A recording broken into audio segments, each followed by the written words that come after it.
Hello, hello, hello. Oh, where did my camera go? What's going on, guys? Welcome to 4th and 25 with Jrams. I don't know what's going on with this camera. Alright, let's see. Why is this camera so screwed up? Gosh darn it.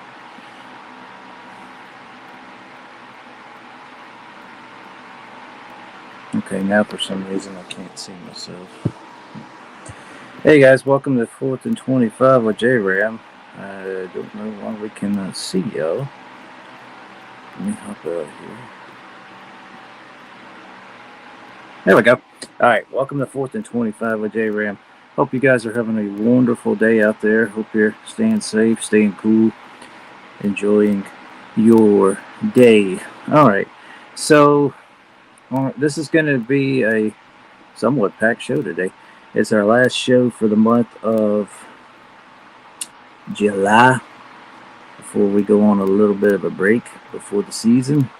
Yeah, so let me get this up here. I knew I forgot something because I always forget something. Alright, so we got a loaded show for y'all today. We got some stuff we're just going to talk about. I'm going to give y'all my top 10 coaches in college football entering the season. I'm going to do a few more schedules. I'm going to look at them and give you my best case scenario, worst case scenario, where I'm leaning.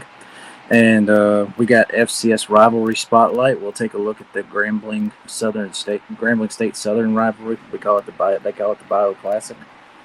Also, who are some under the radar players entering 2026? Guys who aren't going to get a lot of respect or a lot of talk about. Most of them are on teams you're not going to hear a lot about, but could have really big years. Could make an impact. All right. So first things first. Who are the top 10 coaches in college football? Obviously, opinions will vary on who you think it is. Obviously, depending on the fan base, depending on who you ask. But I'm just going to give you my top 10. All right, so here we go. Who is number 10? Now, there's a coach who's been around a while who should still be, in my opinion, a top 10 coach. I was struggling where to put him, but ultimately, with the way the sport is now, I settled on him here. So who's my number 10 coach? That is going to be Mr. Dabo Swinney at the University of Clemson. He is my number 10 coach in college football. Dabo Swinney, here's your resume. 187 and 53, all at Clemson. He had a 12-10 record in bowl season. He's 7 appearances in the college football playoff. You see his record in the playoff is 6-5, but he is a 2-time national championship winning coach, 15 Coach of the Year awards, 9-time ACC champion, 10 ACC Atlantic Division champions. Back when they had divisions, they finished ranked 15 times under him. 6 straight years they finished in the top 4, and obviously a great recruiter.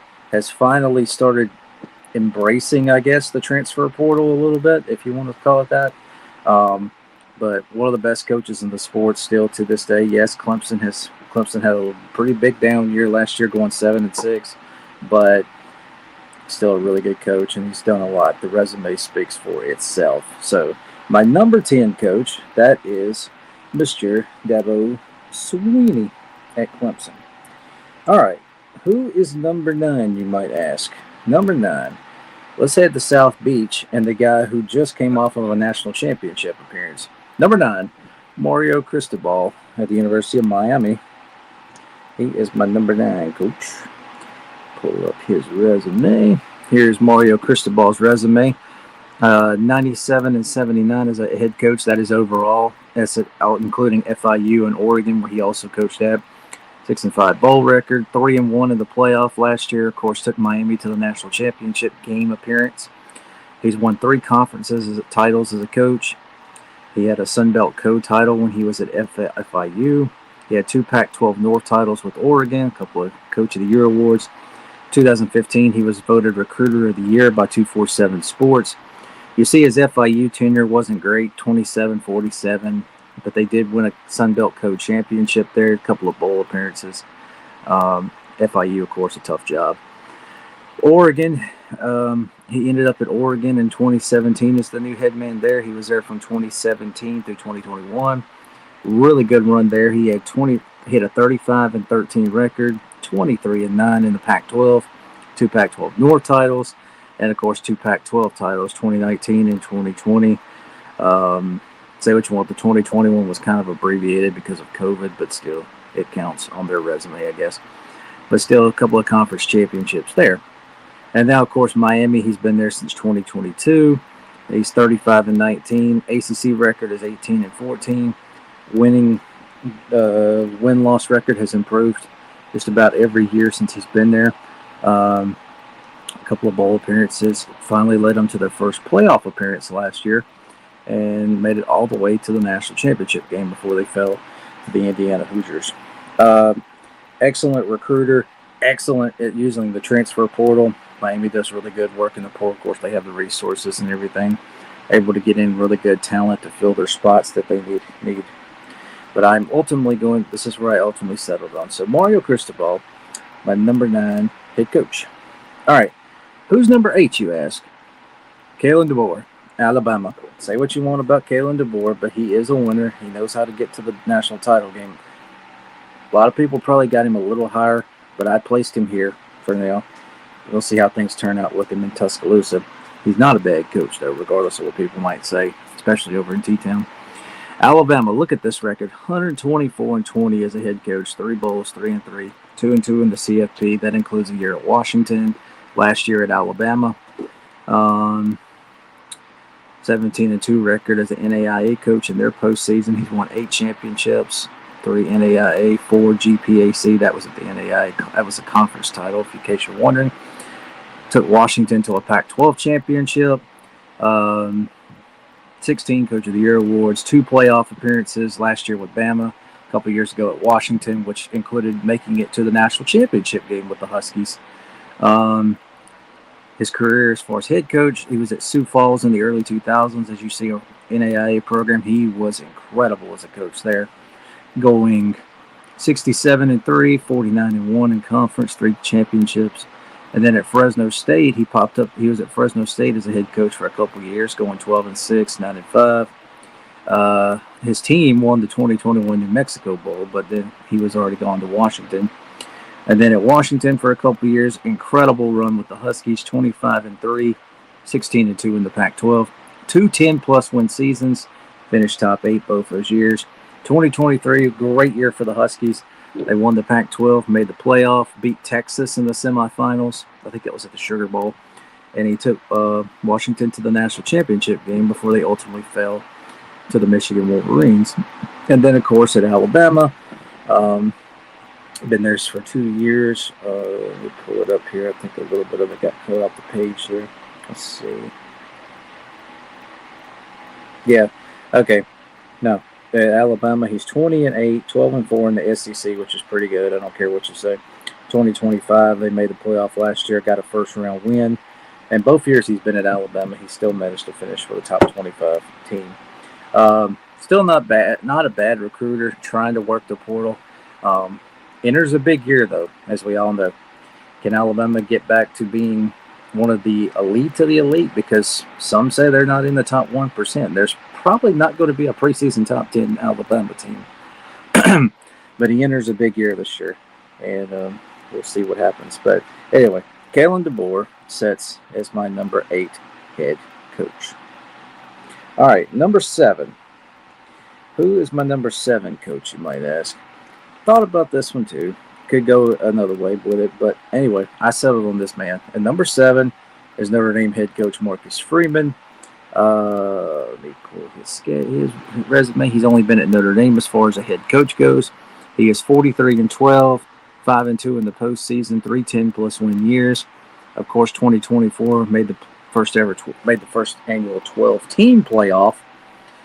Made it all the way to the national championship game before they fell to Ohio State.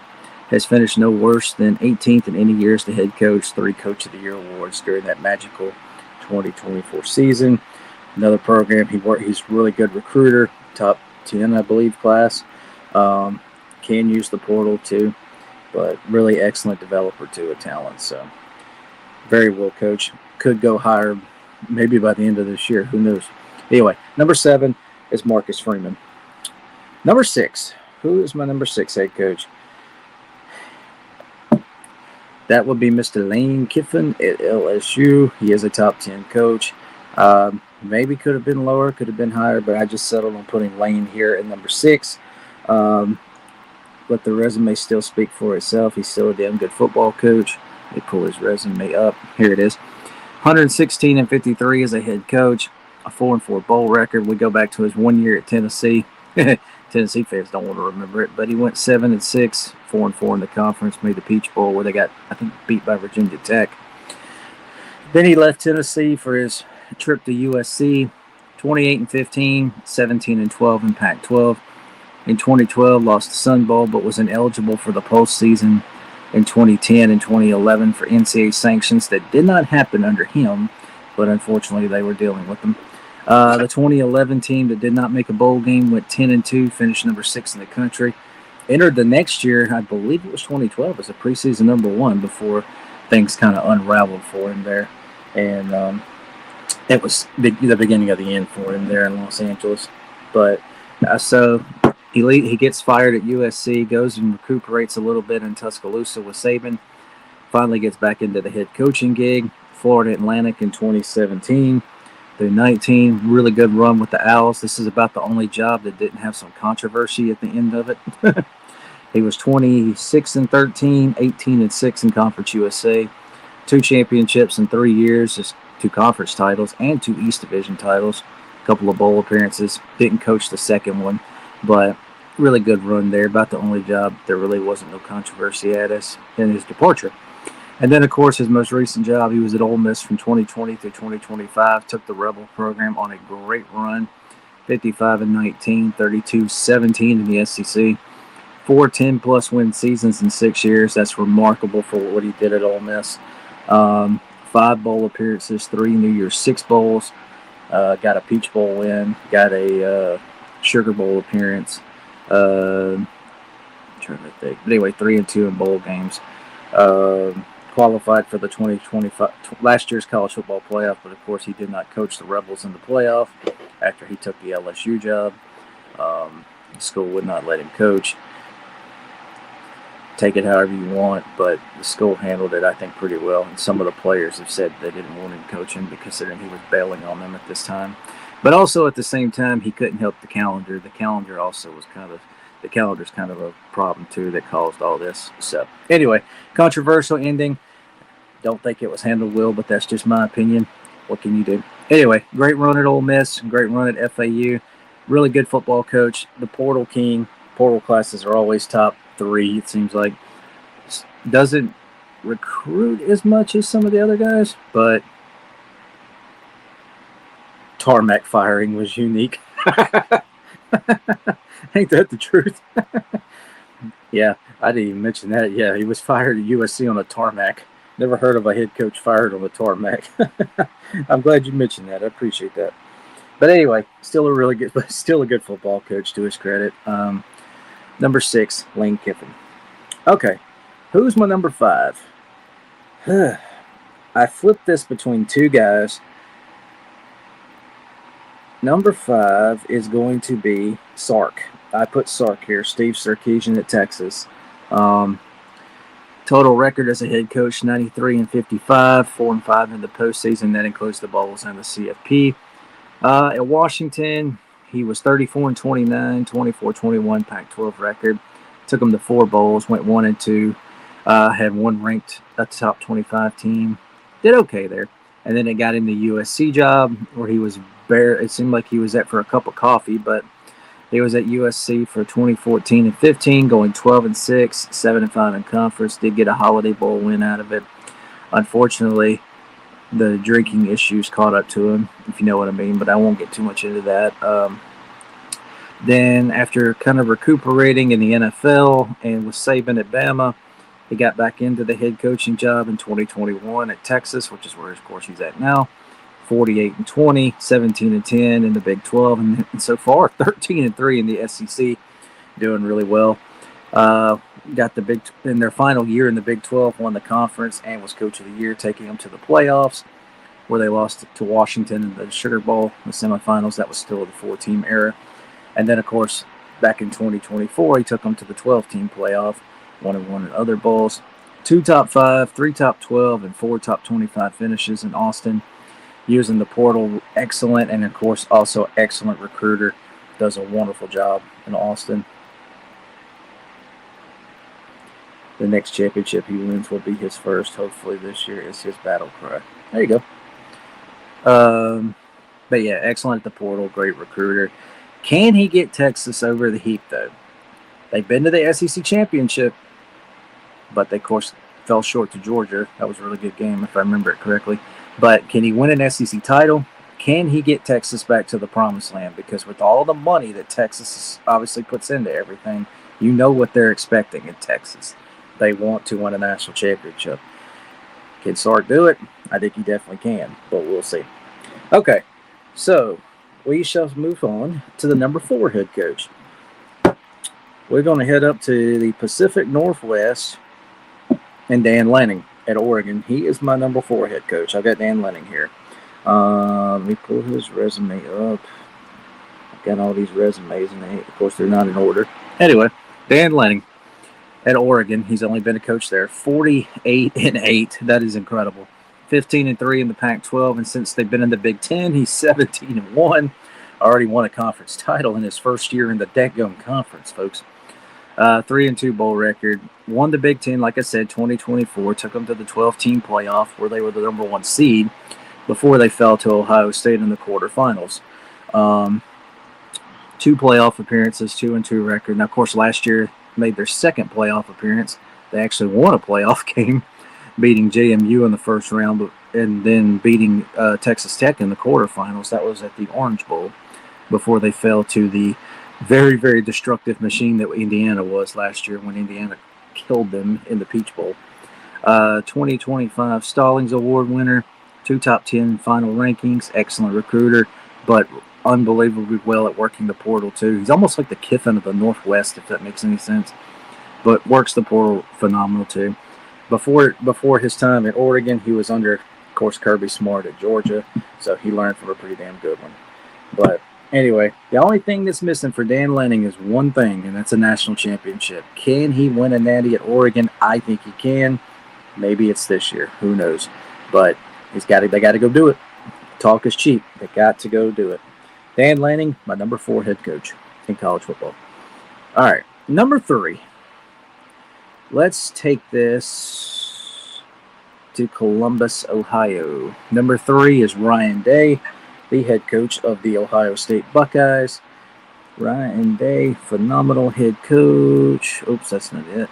I just kind of leaked that, sorry. Ryan Day at Ohio State, unbelievable 82-12 record. The guy is 55-5 in the Big Ten. He is 6-5 in bowls. 5 appearances in the college football playoff, 5-4. 3 Big Ten East titles, 2-time Big Ten champion. Made 2 appearances in the national championship game, winning the 2024 national title, the first year of the 12-team format. 7 top 10 finishes, 5 top 5 finishes. Seems like his recruiting classes are always also top 5. Doesn't have to use the portal as good as some other coaches, but if he needs something, he can sprinkle in pieces from the portal to help fill his roster where it need be. Case in point, a couple years ago when Quinshon Judkins was added from Ole Miss. Trust me, that sucked. But anyway, he did it. He did what he had to do, and he went and he sprinkled into good pieces to help lead them to help that 2024 title team. But anyway, proven winner, great recruiter. No flaws. Ryan Day, I mean, outside of the Michigan rivalry, I know they lost a few in that rivalry. Outside of that, I don't see how anybody can complain about this dude. Ryan Day, my number 3 head coach. All right, moving on. Number 2. All right. Y'all know who the 2 are. It's just the question of who. I struggle with this. I'm not going to lie to you, but I'll get to why I went this way. My number 2 head coach is Kirby, obviously. Kirby Smart at the University of Georgia. He is my number 2 head coach. Of course, a great record in Athens. He's only been at Georgia, 117-21, 9-4 record in the postseason, 2-time national champion, 4-time SEC champion, 6 SEC East titles, 3-time SEC Coach of the Year, 9 top 10 finishes with Georgia, 5 playoff appearances, 10 postseason in general. Recruiting classes are always top notch, and again, like Ryan Day, uses the portal where he needs to.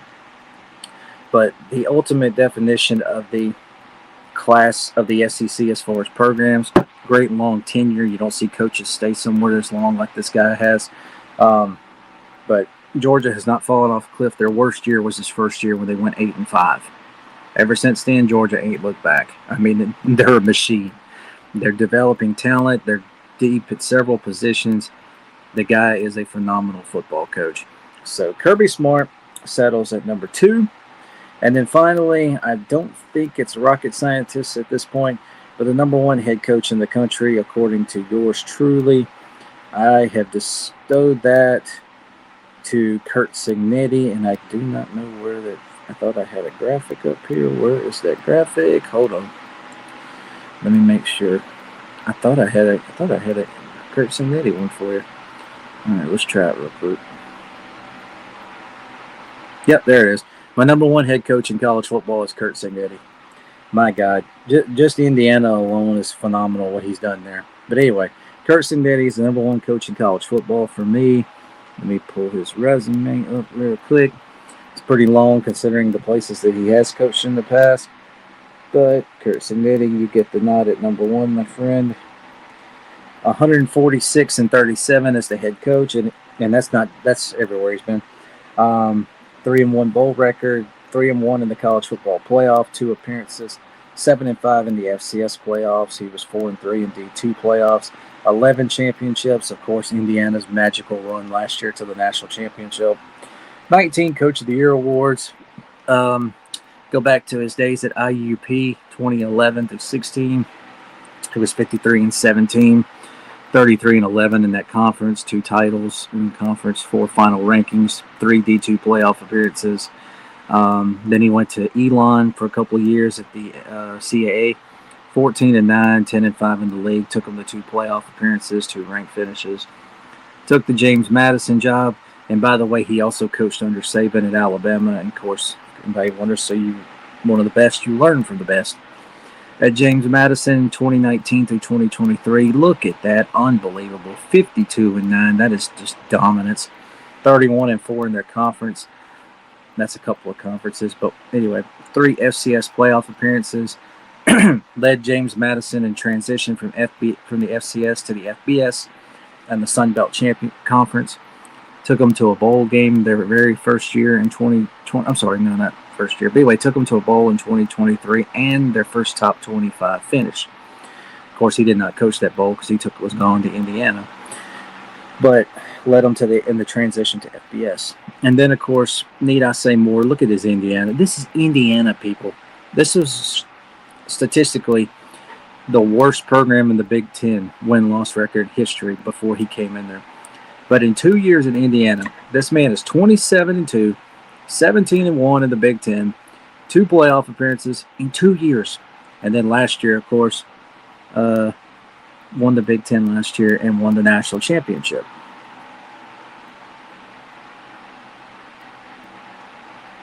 Let's see. I like that list. I also think your top 3 could be dropped off at any top 10 school and win a natty. Yeah, I think you got a good point there. Absolutely. Any of these top 10 jobs, yeah, I think you're 100% right. Absolutely. But 2 playoff appearances, and then last year, of course, won the Big Ten, beat Ohio State in the title game, and then unbelievable run to a national championship. First team in the 12-team playoff era to not lose after getting a bye, by the way. But obviously really good at the portal. Indiana is not known for recruiting, but in the portal era, Indiana has thrived. Does so good with so less.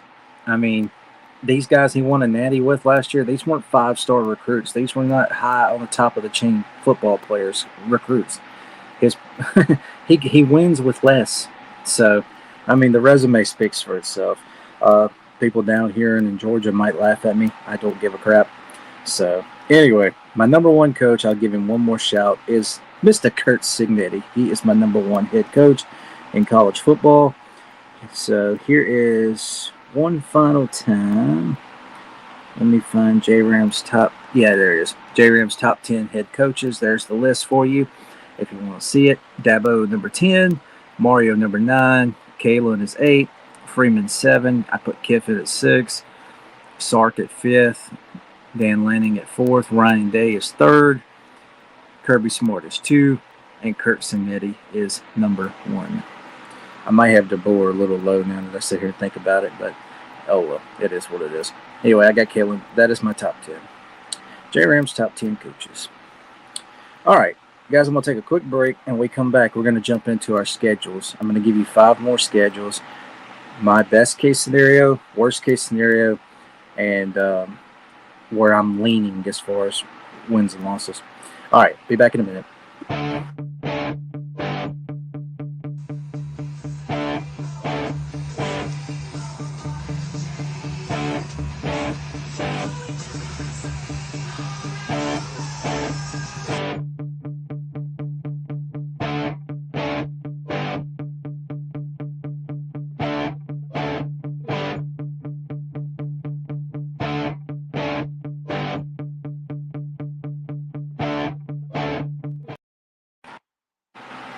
All right, guys, welcome back to 4th and 25 with Jram. I'm clearing some of this stuff out real quick. Oh, crap. Sorry, I pressed the wrong buttons. Clearing some of this stuff out. Hope you guys are having a good day. Hope you're having a good evening or wherever you may be watching from. Hope you're staying cool. I don't know about y'all, but I'm ready for fall. I'm tired of the heat and humidity. I know it's part of it, though. All right, so for a couple of weeks now, we've been looking at a couple of teams' schedules going into the season. And I've been telling you where I'm leaning as far as wins and losses. Also, my best case scenario and my worst case scenario. We've been doing Power 4 teams. We did Notre Dame. We did Boise too. Now this week we're going to do one from each of the Power 4 leagues, and plus we'll do another G6 team. So first things first, let's take a look at our G6 schedule. We're going to showcase here. This is the UNLV Running Rebels, who are probably one of the favorites in the G6 as far as the playoff goes. They'll definitely be a Mountain West favorite. They'll be one of the preseason Mountain West favorites. By the way, Mountain West Media Days are going on this week. Yesterday was the first day, and today is day 2 of that event. I did talk about Big 12 Media Days, but we haven't talked about any of the other ones. We might want to come back in a couple of weeks. All right, so UNLV, let's look at last year. So last year, this team went 10-4. 6-3 in the conference. They made the championship game where they lost the conference championship, where they were beat by Boise, of course. And then they lost the Frisco Bowl to the Ohio Bobcats. So that was a 10-2 regular season, and then they lost the title game. All right, in the bowl game. Okay, so let's take a look at this schedule, shall we? They, of course, play week 0. Huge game. It should be a good one. Memphis coming in there. You got 2 G6 favorites coming in there. Memphis at UNLV, that is week 0. And then they'll kick off their conference play the following week, an early conference game at Hawaii, which Hawaii is expected to be pretty good too, so that should be fun. At North Texas, they're in a rebuild big time. Then you got your first off week. They'll have 2 since they play week 0. But then they'll come back and play at Cal. They'll come back at Akron. Akron's, of course, a struggling G6 program. And then they got Cal coming into Vegas October 3rd. Very winnable game. And then you get back into the conference slate. You got North Dakota State coming in. You're at Air Force. And then you've got your second off week. And then you've got the back part of the schedule. Northern Illinois, Wyoming, both at home. At New Mexico, that should be a big game in the Mountain West. At San Jose State. And then, of course, the Nevada Wolfpack. Okay, so we're just going off regular season, so they were 10-2. I'm going to give you my best case scenario. Best case scenario is the quarterback, Jackson Arnold, comes in from Auburn, thrives. He has a really good running back in Jaden Thomas. There's some other good pieces on this roster. I'm going to say best case scenario is they come in, everything goes guns a-blazing. You beat Memphis. I'm going to say the potential is there to win 11 games. Now, this is best case scenario, not my prediction, but 11-1 is my best case scenario. They go on a magic run with this schedule. Now, yes, the Mountain West is weaker because of all the schools that left and what they added. I get it. But as far as this goes, this schedule, 11-1. That is best case scenario.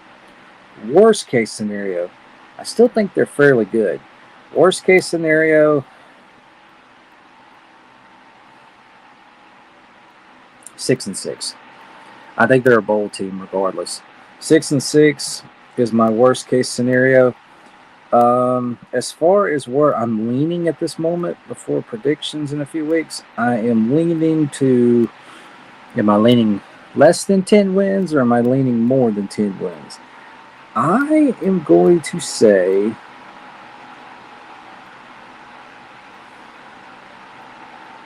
slightly less, which means if I flirt with 9-3, but I'm flirting with less right now for UNLV. That's at least what I'm feeling.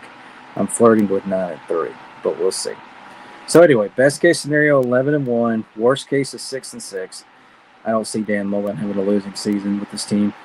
But as far as where I'm leaning, slightly below 10, slightly, but not final. Okay, so that is UNLV. Now we will move over to some Power 4 schools. Let's go to the Big 12, and that's not what I wanted. That's not what I wanted. What the crap?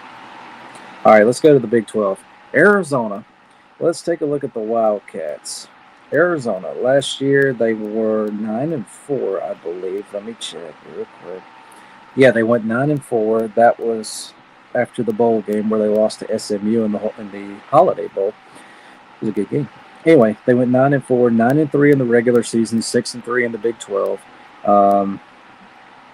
Yeah, Noah Fafita is back. He is a tremendously good quarterback. We'll see. I don't fully know the cast around him just yet, but they're expected to still be a solid team and expected to contend. I don't think they're looked at as a Big 12 contender, but they are. They could still be solid. Okay, so now this schedule is a little. This picture you're looking at right here is a little old. There is one game that was changed. That TCU game is now November 6th. That's a Friday night game. So anyway, let's run through this. Northern Arizona, that's a win. Then you go to BYU, huge, big challenge in Big 12 conference play to start the conference slate in week 2. That's a huge one. You got Northern Illinois, game you'll be expected to win, should win. You're at Washington State. It's still weird talking about Arizona at Wazoo because it brings back memories of the Pac-10 and Pac-12 because that's where they both that's what it should still be. But anyway, at Washington State, think you're going to be favored there. Cincinnati, a lot to do with Cincinnati, a lot of roster turnover. I think you'll be favored there. There's a chance at a 4-1 start here. That would be a pretty good start for Arizona. And then you're at West Virginia. We'll see what Rich Rod's crew looks like. Then you got the off week. Then you've got a completely rebuilt Iowa State team coming in. You're probably going to be favored there. At Texas Tech, that was obviously a daunting challenge. You got TCU November 6th at home. That's a big one. Utah the very next week at home, another big challenge. Then you're at Kansas State. That'll be a tough one. And then, of course, you close with the Territorial Cup against your arch nemesis, Arizona State, on November 28th, the Saturday after Thanksgiving. Okay, so, but there is a chance here. If you look at the first 7 games, if the dominoes fell right, I think Arizona could very well start hot and be 6-1. A 6-1 start is very, very possible, and you could build some momentum right there. But anyway, so 9-3 was the regular season. All right, I'm going to go with my best case scenario first. That is going to be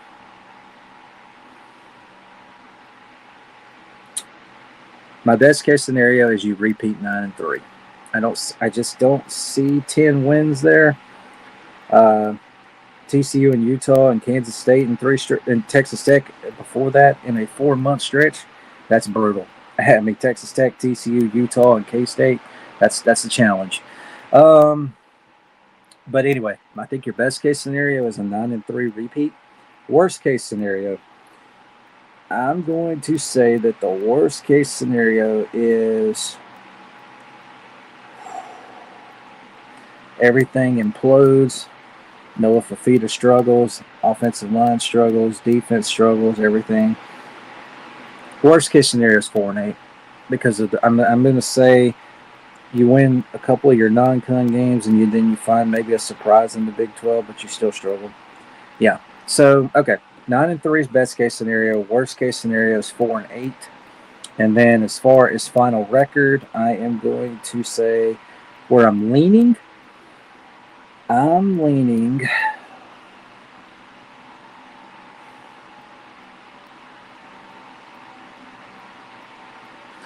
I just don't know about everything around Noah Fafita just yet. I'm leaning less.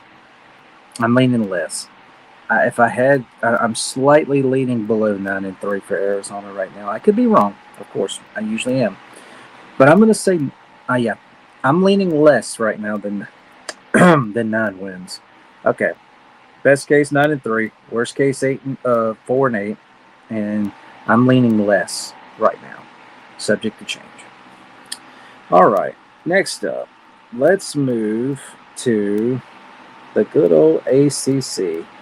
And a school who definitely is entering the year with their coach on a bubbling hot seat.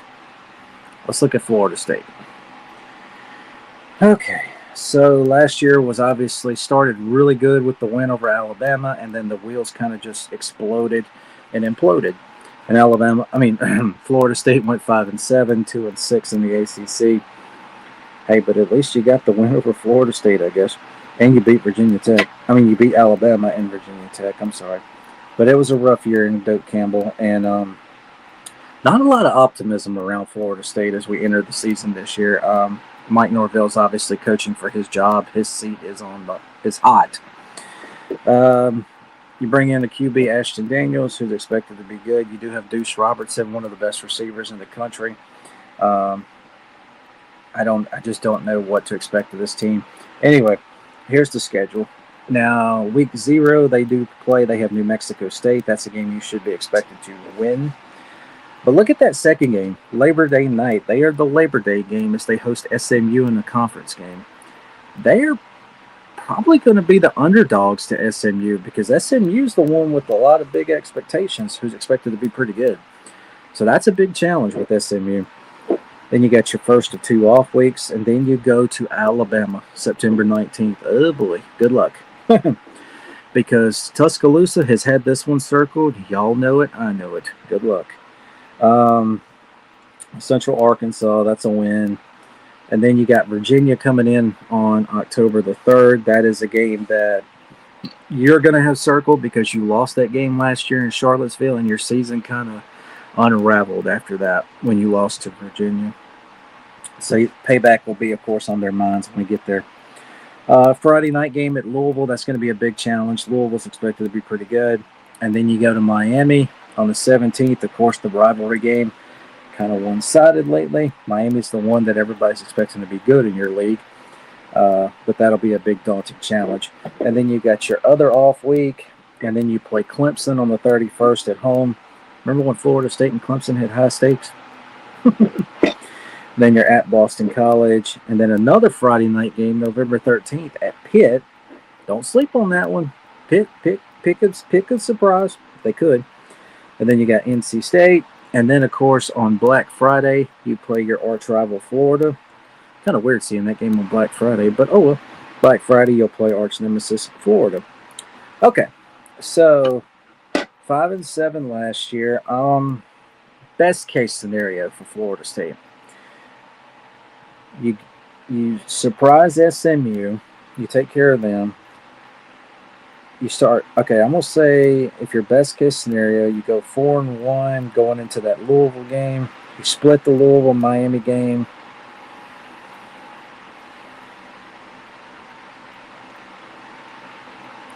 Everything gels. Sorry, I had to think here for a minute. Everything gels. I think 10-2 is a stretch for your best case scenario. Best case scenario, 9-3. I'm just going to say 9-3. I don't think this is a playoff team. Your best case scenario, 9-3. Your worst case scenario,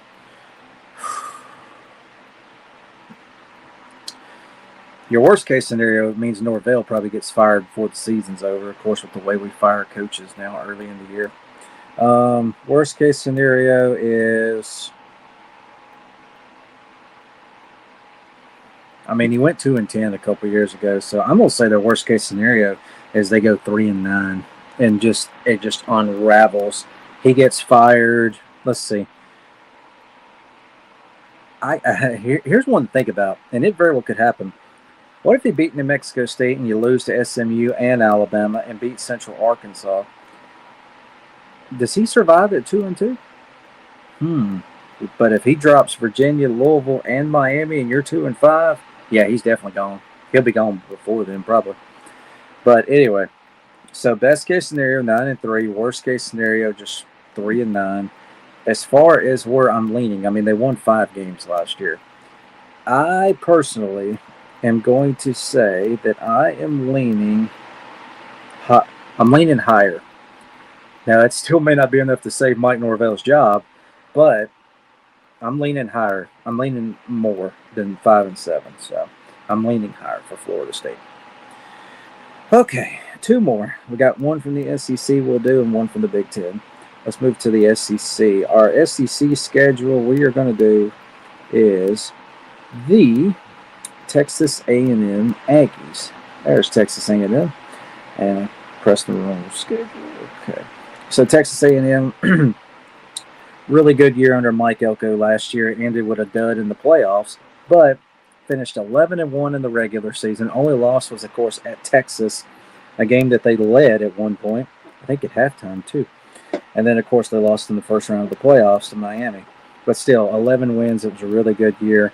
Offensive line has been somewhat rebuilt, so there's some new faces in the trenches, but they still did really well in the portal. I love that they added Isaiah Horton from Alabama to the receiving room. Elko's got a tough physical bunch of guys here, though. So this is going to be a good – I still think this is going to be a really good team, but we'll see how good. Okay, so 11-1 last year. Let's look at the schedule. Missouri State is your opener. You should win. Arizona State, September 12th. That's a good one. Arizona State, obviously not a bad program under Kenny Dillingham. But remember, Arizona State went to Starkville last year and lost to Mississippi State, one of the worst teams in the conference. SEC opener with Kentucky the following week. You'll be favored. But hey, SEC game could be still going to be a physical battle. At LSU, obviously that'll be a monster game. And then you got Arkansas coming in, a game you'll be expected to win. You're at Missouri. Could they get caught looking ahead? Could they overlook Missouri? Because Alabama's a couple weeks after. Now they got the Citadel, but that's a game you'll be expected to have over in the first quarter. And then you're at Alabama, a big one, off week. Then you're at South Carolina. Don't blow it. Don't get behind 30-3 in Columbia. And then you got Tennessee, at Oklahoma, and Texas. A very daunting 3-game stretch there to end the season. Okay, so let's look at the schedule as far as from my thought process. 11-1, it's going to be hard to duplicate that. I think especially with the O-line being rebuilt like it was. There is some new.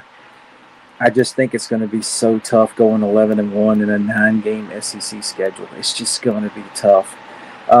So as far as leaning, I'm leaning less than 11 wins for A&M. I'm going lesser is what I'm leaning right now. All right, now best case scenario. Best case scenario is you start 7-0 going into Tuscaloosa.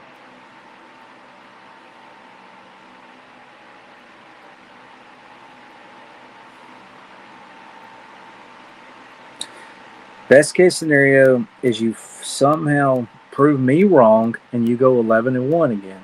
I'm going to say I could see it, but everything's going to have to gel right for A&M. 11-1, that is best case scenario. Worst case scenario is 7-5. and that would be a disappointing season for them, of course. 7-5 is what I'm going to say as far as the worst case scenario. Not a prediction, but my worst case scenario. So one last time, best case is 11-1 somehow. Everything gels. You shock us all. Worst case is 7-5. And as far as repeating the 11-1, I'm leaning towards less, but that's just me. Okay, our final schedule we're going to do real quick. Let's go to the Big Ten.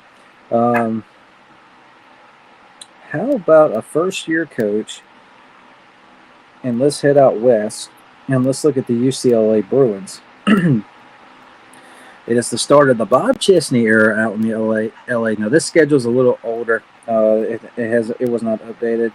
All right, so last year they, of course, had a struggling year. They went 3-9, 3-6 in the Big Ten. Somehow still beat Penn State, which was wild, but it was a fun game to watch. But anyway, 3-9, 3-6 in the conference. That's what they did last year. Obviously, Deshaun Foster did not make it but a few games, and he was fired after New Mexico embarrassed him on a Friday night. I remember watching that game going, what the heck? But anyway, UCLA, obviously, it's a new era. I am so excited to see what Wayne McKnight can do, the talented running back that comes in from James Madison. Bob Chesney brought a lot of guys with him from JMU, so they brought a winning culture there. Hey, it worked at Indiana. I mean, Kurt Signetti took himself and a bunch of talent from JMU and went to Indiana. Now, can Chesney do it at UCLA? All right, let's look at the schedule. They are going to open up. Okay, they're going to open up at Cal. Interesting. Cool to see UCLA playing Cal again. I'm glad they're continuing to play as much as they can despite the Pac-12 blowing up. Anyway, at Cal, opening night, a very, very good late night game that not many people are really going to probably talk about. Then you got San Diego State. They'll probably be one of the better teams in the new Pac-12. But depending, UCLA probably favored, but I don't know. Your Big Ten opener is against Purdue. Great choice to start Big Ten play, the worst team in the conference last year. But you got Purdue at Maryland. Okay, if Nico Amalivia is clicking and this offense gets to going quickly, could UCLA start 4-0? It's very, very possible, in my opinion. I wouldn't say they do, but I think it's very possible. All right, you got your off week, and then this is the very tough part. You got 8 straight games to close. Here's your 8 games. At Oregon, Wisconsin. That Wisconsin game, I think, is very winnable. You got Michigan State, first-year coach there. That's winnable. Nevada, you should win. Nevada's bad right now. At Minnesota, that's going to be an interesting challenge in early November because Minnesota is going to be a solid team, too, I believe. Just look at their defense alone. Illinois, that is a Friday game now, November 13th. As you see, this is an old graphic. But anyway, Illinois, solid. They're in good positioning right now. I like some of their portal additions. But that's a game you could win. And then you go to Michigan. Good luck with that. And then, of course, you close with USC, the arch nemesis, crosstown rivalry. And you never know. Crazy stuff can happen. Okay, so let me get the easy one out of the way. They won 3 games last year. I'm definitely leaning higher. I'm big on Chesney. I'm big on the running back, McKnight or Knight that's coming with him. I think UCLA will be much better in 2026. I will be shocked if they're not better. So anyway, I'm definitely leaning more than 3 wins. I'll even go on out there and say that I think they will win more than 3 games. I will be shocked if they don't. Now, what is the best case scenario for year 1, I think, for Bob Chesney? Your first year is, I'm going to say 8-4. I'm going to say you win 8 games. Let's just say you shock Cal. You take care of San Diego State. You beat Purdue. Beat Maryland. They're not great right now.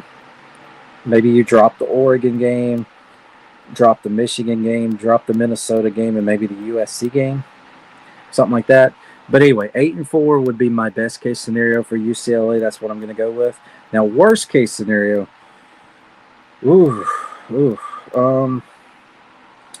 Worst case scenario. I am going to give you 4-8 which would still actually be better than what they were last year if you base it just off the win-loss record.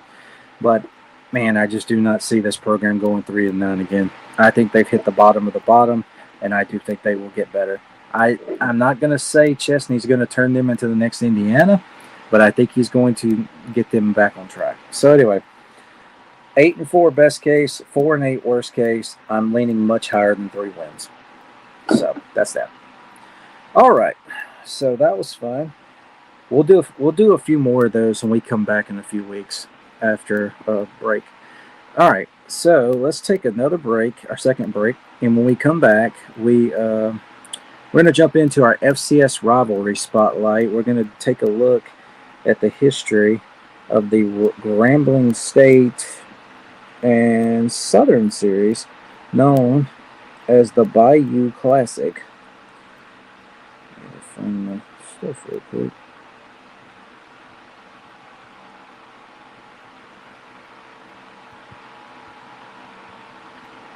Okay. All right. We'll be back here in just a second. To hate, Andrew Anderson, stating truth that just can't wait. Got a podcast, like a punch right to your face. College sports villain, taking it over the place. I'll bring the facts whether you like it or not. Dropping truth bombs, giving it all I got. They call me a villain. Well, I wear that badge with pride. Nothing but secrets they try to hide. I rock in my veins, rebellious to the core. I won't back down, won't take it anymore. The bad guy of the podcast world, that's me. Unleashing the truth, setting it all free.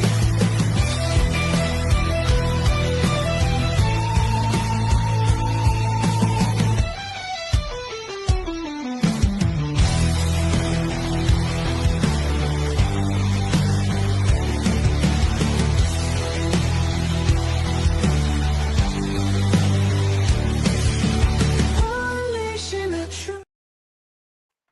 All right, guys, welcome back to 4th and 25 with Jrams. All right, so we have got a series we've been doing for several weeks. It's called our FCS Rivalry Spotlight. We have been showcasing a couple of an FCS rivalry or two. We cut it down to one because we've been getting a little busier. For this week, let's take a look at a little brief look at the history of the Bayou Classic between Grambling State and Southern. This rivalry goes back a long time. They have played 75 times. Now it's been 52 times under the term the Bayou Classic, played down in New Orleans at the Louisiana Superdome. As far as the record of the series, Southern holds the overall record lead at 43-34.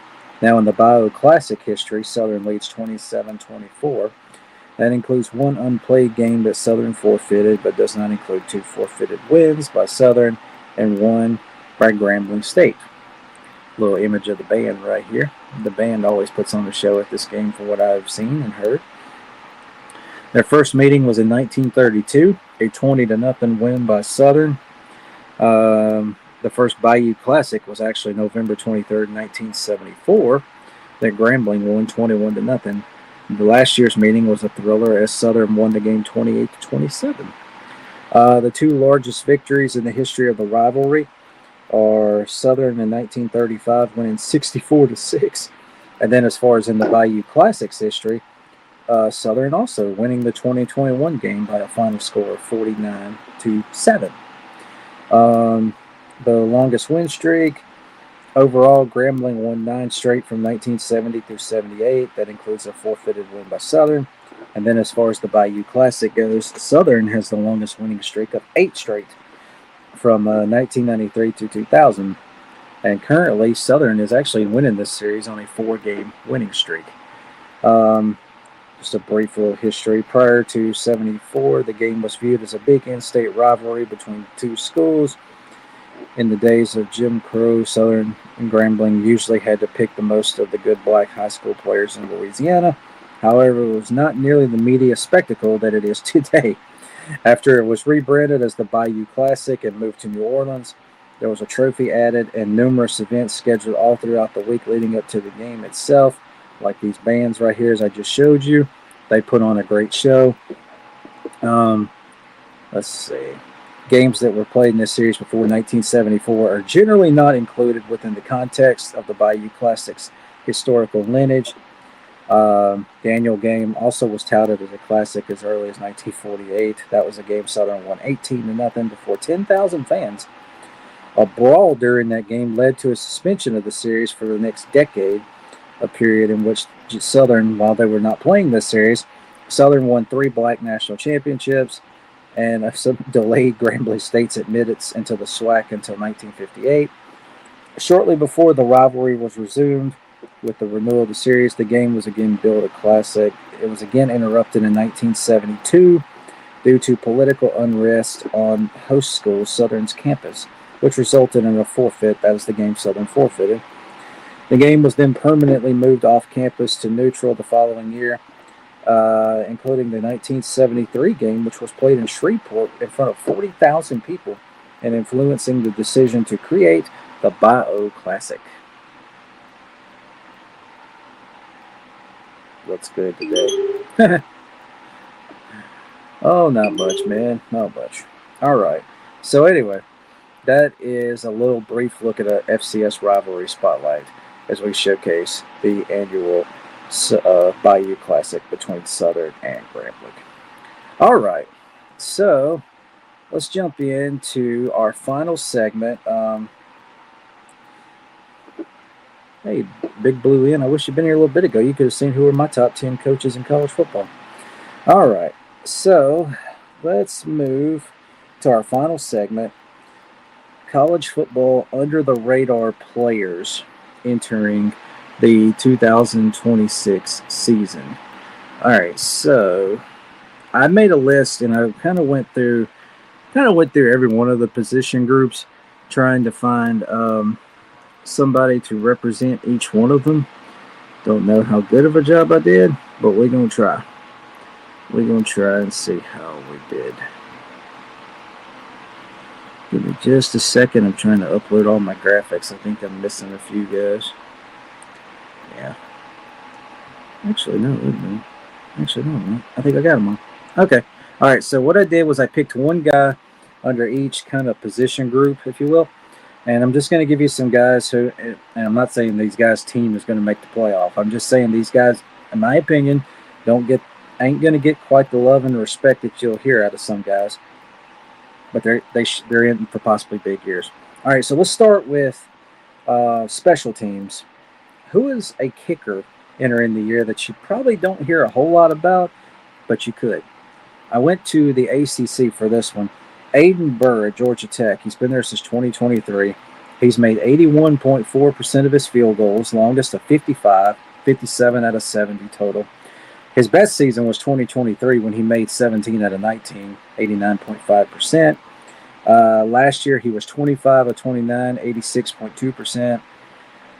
7 of 8 from the 40-49 range, made all 45 of his extra points. Really good leg. Gives Georgia Tech a very good special teams weapon entering the 2026 season. All right, punter. Now, this guy probably is going to be on some All-American team watch list. I know he's on Phil Steele's. But how about Evan Crenshaw at Troy?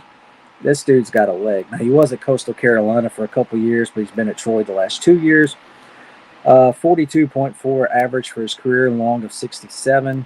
That was at Coastal in 2023. Now, last year at Troy, he booted a 45.7-yard average with a long of 62 yards. So another good special teams weapon to help with the field position, and Troy is definitely blessed to have him. All right, defense. Who's a DB that we're not talking about? Who is a defensive player that ain't getting the love entering the year that we think should?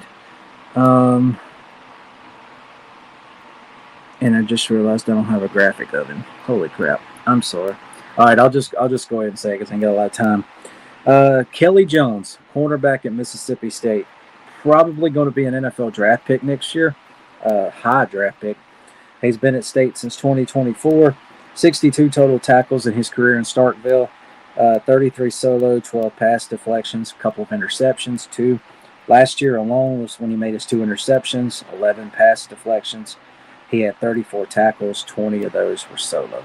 So Kelly Jones, a DB at Mississippi State, named to keep an eye out for. Going to probably be one of the SEC's best cornerbacks in 2026. Okay, linebacker.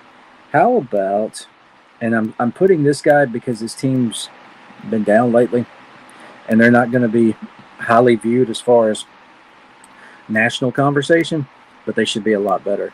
Remember this man, Xavier Atkins, linebacker for Auburn. He played at LSU in 2024, barely saw any action. Last year at Auburn, this guy had 84 total tackles, 60 solos, also 1 pass deflection, 9 sacks. That's pretty dang good. 2 forced fumbles, and he also got him an interception. Will definitely be one of the best linebackers in the SEC again this fall, and will be a very nice little piece for Alex Goesch to have on his defense.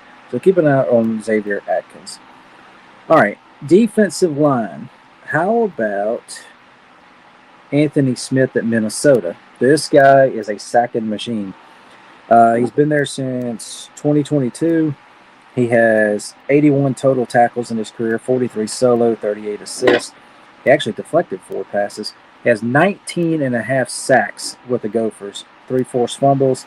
Last year, his best season to date, he had 38 total tackles, 3 pass deflections, 12 and a half sacks, 6 in 2024, 12 and a half last year, all Big Ten last year. Probably the best D lineman in the Big Ten entering the season, but may not get quite the recognition because of who he plays for. But he is a really, really good defensive lineman. So keep an eye on Anthony Smith of Minnesota. All right, how about all-purpose? Like returner, receiver, all that good stuff. I'm going to give you guys a name from a school that you're definitely not going to hear a lot about, considering this program he plays for is not well known.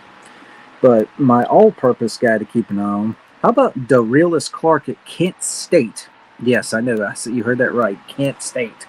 A program not well known for winning, but they had their best year last year in a while. They went 5-7. But anyway, in his first year at Kent State, he ran back 2 kickoffs for touchdowns. He also threw a touchdown, had some caught passes, caught a touchdown. He runs, catches, will throw, and he returns kicks. He does it all. He's some people's first team preseason All-American, all-purpose guy, or kick returner. But anyway, if you watch him action, keep an eye out for this guy when Kent State's playing. Darius Clark. And that first name is hilarious. It's pretty cool. I almost said hilarious. I didn't want that to come off wrong, but really cool name. Electrifying playmaker, can do it all. Catch, run, throw, return. Darius Clark. All right, let's move on. Offensively, who is an offensive lineman to keep an eye out for? Let's go to the Big 12. How about Shadre Hurst at Houston? He was a 2-time All-AAC player at Tulane. He joins his former coach, Willie Fritz, at Houston. This is him when he was at Tulane, obviously. But great blocker, lane maker, one of the best linemen in the country. Did a great job at Tulane, and I expect him to do well just as well at the University of Houston. Definitely, and I think he's also got an NFL future ahead of him. So, Shadre Hurst is my offensive lineman to keep an eye on. How about tight end? I'm stretching with this one, but this is a good tight end. Peter Clark at Temple. Remember this name.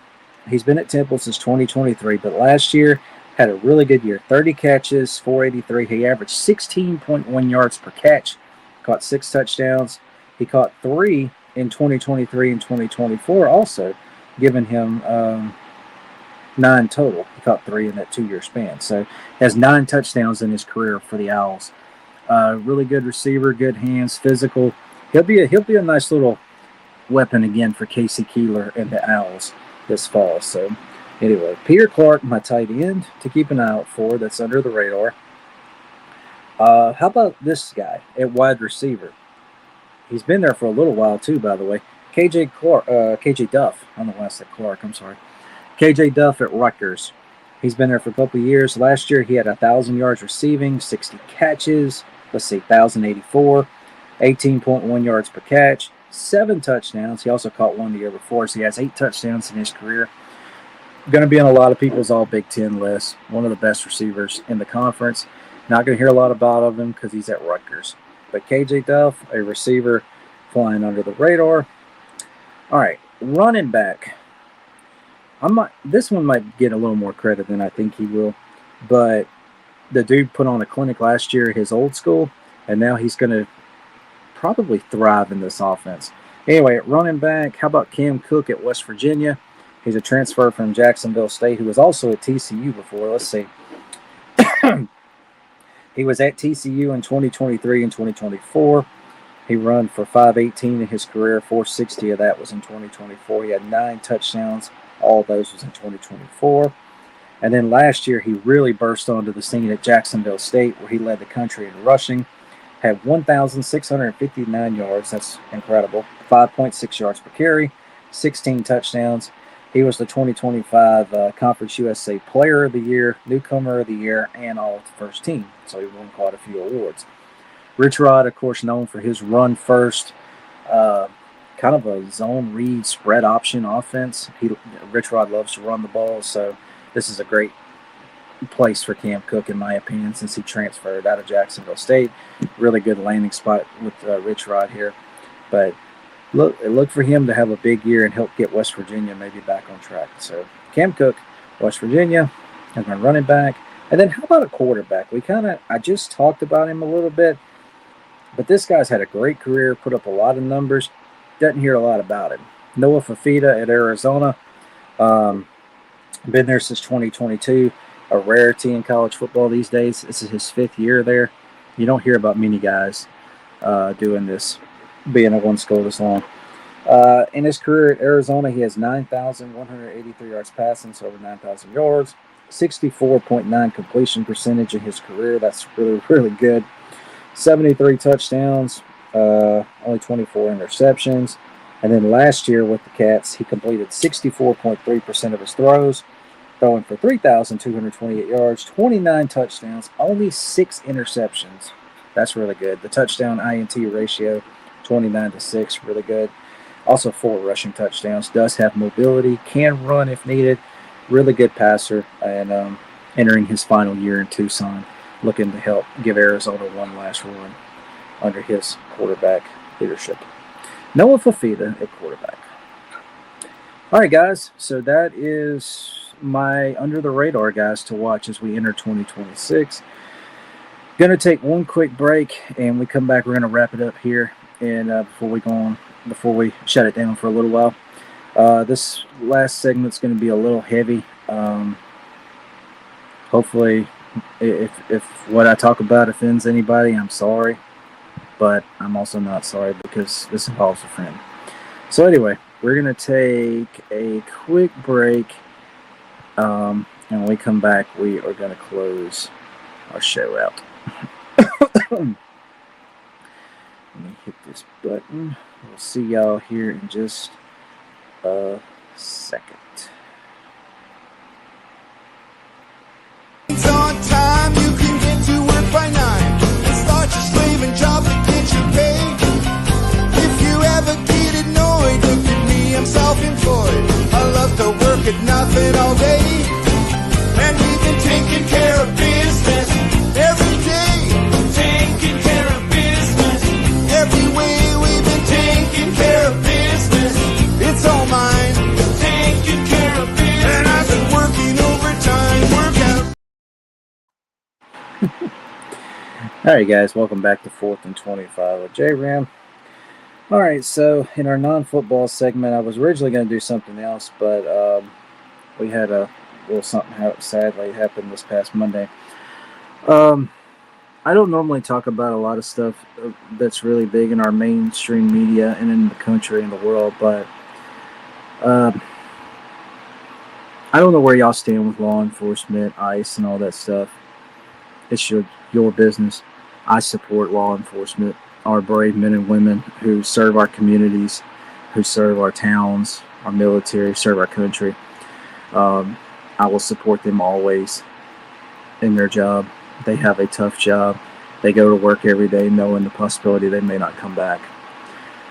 Well, sadly, this past Monday, I lost an old friend who was a U.S. Marshal. He was killed in Alexandria, Louisiana, serving a warrant for a man's arrest. Hadn't talked to him in a long time, but I knew him. He knew me. He was a good dude. His dad's a balloon pilot. I spent some summers with him, crewing for his dad and riding with him around here, up here in the Mississippi Delta. He was a proud U.S. Marshal. He was, I think, married, or was going to get married, but leaves the family behind. And this is just a little something, a little tribute to him. I've been thinking about him a lot here lately. His services will be this Saturday down in Alexandria. But guys, regardless of how you feel about law enforcement, they deserve our respect. It's a thankless job. These guys and girls go through so much and do so much to protect our country, our communities, our citizens. So law enforcement, I'm going to always back the blue.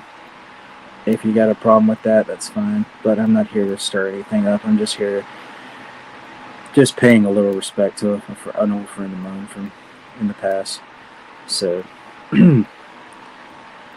Drew, thank you for your service, buddy. I'm going to miss you, man. I know we hadn't talked in a long time, but still doesn't seem real to know that you're gone.